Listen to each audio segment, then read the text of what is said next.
Welcome to Daily Plunge. We are in the book of 1 Samuel, chapter 2, verses 12 through 26.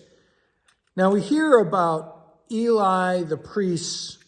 He has two sons, Hophni and Phinehas, and they're operating as priests at the tabernacle.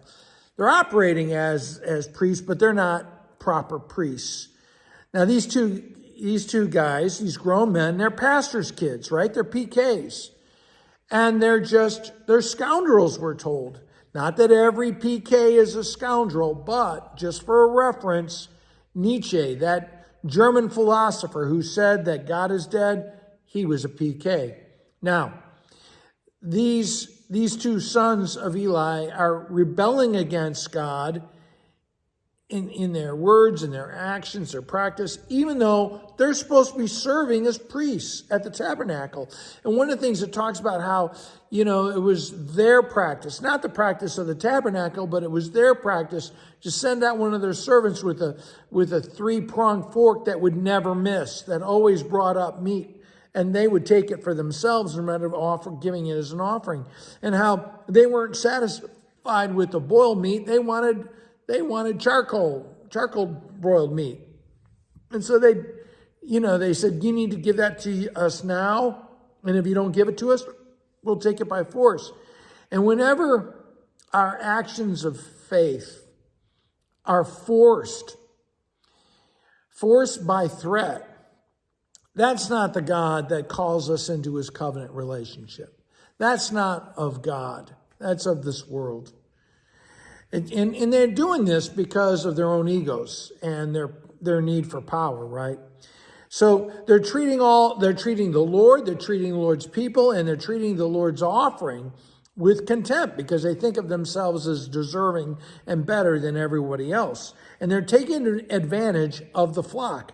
Now, we hear about how Hannah makes a new sacred outfit for Samuel every year, because of course he's a young boy who's growing every year. He outgrows it. She makes him a new outfit every year to continue to serve at the temple with dignity, which is funny because the tabernacle isn't being operated with dignity. In fact, it's shameful, but he's still operating in faithfulness. She's still operating in faithfulness. And because she has been faithful to her vow to the Lord, we hear how the Lord has blessed her with 3 more sons and 2 daughters. Now, Eli, he says, well, may the Lord bless you, but does it really matter that it comes from Eli? Because God is going to do what God's going to do no matter what. Now, picking up at verse 23, you hear about how Eli goes to his 2 sons, Hophni and Phinehas, and says, you guys are rotten scoundrels. You're big boys making your own decisions, behaving in your own way. But what I hear is not good. This is wretched. I'm hearing wicked things. I'm hearing bad reports about you. And one of the things that they're doing is they're taking advantage of the women who are coming to worship. And it's almost like they're reinstituting the pagan temple prostitution in a way. Now, Eli warns these 2 sons. He says, if you sin against a person, God will mediate for you. But God help you. What are you going to do if you sin against God? Who's going to mediate for you then?